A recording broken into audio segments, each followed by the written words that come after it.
Ngayong aga sa inyo tinantanan ng mga nagapagamati, subong diri sa aton nga Diocesan Radio Station, Radio Veritas or DYAF. Subong adlaw mga katuran, may yari kita bisita from Gabriela Negros, si Ma'am Nita Chernigan, nga chairperson si Gabriela Negros, si Ma'am Edna Araneta, ano gani ang posisyon mo, Ma'am? Council member sa Gabriela Negros. Subong aton ng pagtalakayon, aton pagdiskusan na mo ang issue na divorce, no?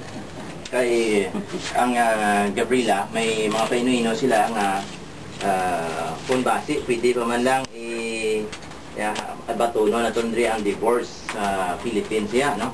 Kaya sa iba niya countries, yan ang divorce, no? Is that correct, Ma'am Edna, kag Ma'am Nita, no? So, amo na siya. So, ang aton nga format subong, pag-interview naton si Mama Nita Chernigan concerning divorce. Nataganta siya sa 10 minutes nga pamahayag. After sina, may mga questions na kita sa iya, no? Ano pa, sugod kita sa pangamuyo nga pangunahan ni Brother Paul Gailan.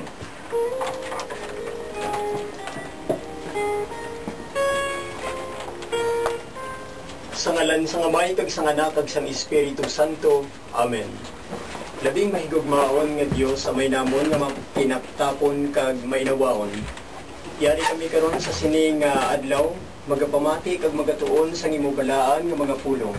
Sa kamatuoran sa imubalaan nga mga pagtulunan nga imo gintugyan sa imo pinalangga nga simbahan. Bendisyon ni kag kaluoy kami sa gihapon. Ilabi na gid ang mga utod namon, ang mga mag-asawahay, nga paagi sang sakramento sang kasal, mapabakod ang ilang nga relasyon, mapabakod ang ilang nga panimalay, nga napasad sa paghigugma sang matuod nga pagtinamdanay, kag paghidait nga nagagikan sa imo.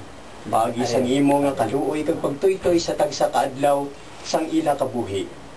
Bendisyon ni man sa gihapon kami tanan nga nagapadayon sa pagalagad sa imo, nga imo kami hatagan sing kusog kagabakod sa tagsa kaadlaw, nga amon masikway ang mga padihot ni Satanas, kag amon ini batunon ang tanan nga mga ginatudlo mo para sa amon kaayuhan kag kaluwasan.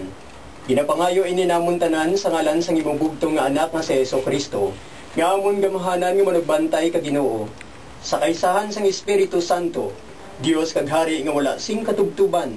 Amen. Sa ngalan sang Amay kag sang Anak kag sang Espiritu Santo. Amen. Mga kauturan, ano ba ni ang guslingon sa divorce, no? Kag ano ba ang kaayuhan sa divorce kung may divorce man diri sa Pilipinas, kag ano ang mga pamaagi kung ang isa ka tao o ang mag-isawa linaway, ano ang ilang solusyon ni, no?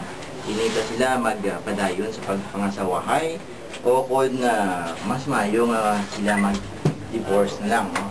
So aton pamatian karon mga kauturan si Ma'am Nita Chernigan. May 10 minutes ka, Ma'am Nita. Madam, salamat abiyan words, no? Ray, abiyan Ray, no?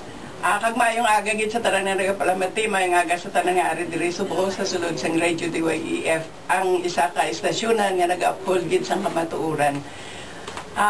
Karon nga aga, nagapasalamat kita nga ginatagan kita sa panahon diri nga makahambal na tungod sining divorce bill o kon House Bill number 3641 nga ginduso sa Gabriela Women's Party representative sa Kongreso. Subong pending pa ini kag gahulat pa sang hearings sang committee. Ang kamatuoran, gin-file na ini sa tong 30th Congress pa. Although madamo ang nagasuporta sa sininga bill, kapin pang mga sektoral nga mga representatives apang tungod ti nakita naman naton sa to nagapasulod ang eleksyon, ang isa kag isa nang nagahalong bala kay isa ini ka mainit nga usapin, no? Kaya nagasiling kita nga ang Gabriela bisan paano, bisan ano kabudlay, ginatinguhaan gid nila nga madalang issue nga ini sa pumuluyo, kag issue ini sa pumuluyo hindi lang sa kababayenan kag kabataan.